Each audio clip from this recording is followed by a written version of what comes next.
Hello lovely people, ఎలా ఉన్నారు అందరూ? నేను మీ విజ్జి. ఈరోజు మీకు నేను మిక్స్ వెజ్ కర్రీ అండి. ఇదేంటంటే అచ్చం డాబా స్టైల్. డాబాస్లో మనం తింటుంటాం, ఆ టేస్ట్ మనకి ఇంట్లో రాదు. ఇదా చేసి చూడండి, మీకు dhaba style mix veg curry super టేస్టీగా ఉంటుంది. చాలా చాలా టేస్టీగా ఉంటుంది. ఇది మనకి అన్ని వెజిటబుల్స్ వేసుకొని చేసుకోవచ్చు, ఈజీగా చేసేసుకోవచ్చు. కాబట్టి గబగబా వీడియోలోకి వెళ్ళిపోదాం. చక్కచక్క చూసేయండి, టకటకా చేసుకోండి. మీకు కనుక నా వీడియోస్ యూస్ఫుల్గా ఉంటే తప్పకుండా నా ఛానల్కి సబ్స్క్రైబ్ అయితే చేసేసుకోండి. ఇప్పుడు మనం ముందుగా కడాయి వేడి చేసుకుని దాంట్లో 1 చెంచా నెయ్యి వేసుకుందాం. మీరు వెన్నైనా వేసుకోవచ్చు. ఇప్పుడు దీంట్లో నేను సన్నగా తరిగిన క్యారెట్, క్యాప్సికమ్, బ్రోకలీ, టమోటా, ఉల్లిపాయ, మీకు కావాలంటే కాలీఫ్లవర్, గ్రీన్ పీస్, తర్వాత బీన్స్, అన్ని వెజిటబుల్స్ వేసుకోవచ్చు. సోయా చంక్స్ కూడా వేసుకోవచ్చు. ఇవి మనం ఏం చేస్తామంటే కొంచెం ఉప్పు వేసి దీన్ని ఒక 5 నిమిషాలు అయితే సెమీ కుక్ చేస్తాం. మొత్తం వేగిపోనక్కర్లేదు, ఒక సగం వేగితే సరిపోతుంది. ఇప్పుడు మనకు బాగా చక్కగా వేగిపోయాయి. కూరగాయ ముక్కలన్నీ తీసి పక్కన పెట్టేసుకోండి.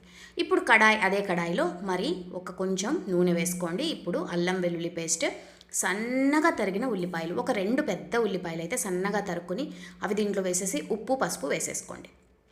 ఇప్పుడు మనం ఏం చేస్తామంటే ఈ ఉల్లిపాయలు మంచిగా క్యారమిలైజ్ బాగా వేగాలన్నమాట. అంటే ఒక 2 నుంచి 3 నిమిషాలు చక్కగా వేగనివ్వండి. ఈ ఉల్లిపాయలు ఎంత వేగితే కూర అంత టేస్టీగా ఉంటుంది. మనం పసుపు వేసుకున్నామనుకోండి, కూరకి మంచి కలర్ వచ్చేస్తుంది.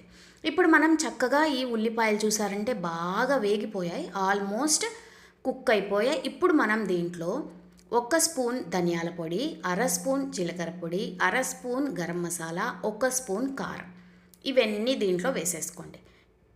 ఇప్పుడు మనం వీటిని బాగా కలిపేద్దాం. ఈ నూనెలో మనం వేసిన మసాలాలన్నీ చక్కగా ఫ్రై అవ్వాలి.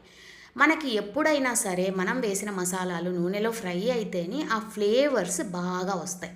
ఇప్పుడు మనం 1 కప్పు పెరుగు దీంట్లో వేసేసుకుందాం.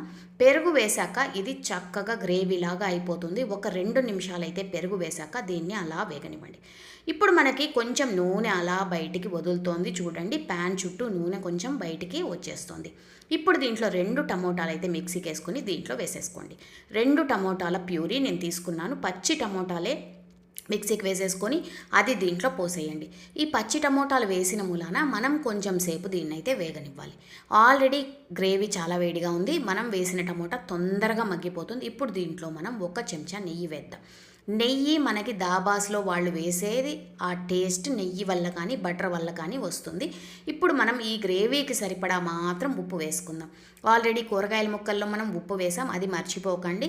ఇప్పుడు మనం చేసిన ఈ మసాలా పేస్ట్కి మాత్రం తగినంత ఉప్పు వేసుకోండి. ఇప్పుడు నూనె బాగా తేలుతోంది కదా, ఇప్పుడు మనం ముందుగా ఉడికించి పెట్టుకున్న కూరగాయ ముక్కలన్నీ దీంట్లో వేసి ఒకసారి చక్కగా కలిపేయండి. కలిపేసిన తర్వాత దీన్ని మనం మరో 2 నిమిషాలు మాత్రమే వేయించాలి. కూరగాయలు మరీ మెత్తగా ఉడికిపోకూడదు, అందుకనే మనం లాస్ట్లో యాడ్ చేసాము. మసాలా పేస్ట్ అంతా కూడా చక్కగా ఉడికిపోయింది.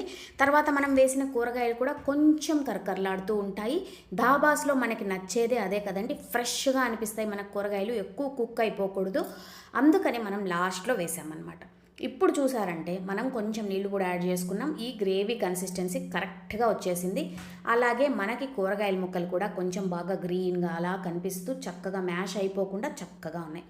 ఇది మనం చపాతీతో ఎంజాయ్ చేయడమే. ఫ్రైడ్ రైస్లో కూడా చాలా బాగుంటుంది, తప్పకుండా ట్రై చేయండి.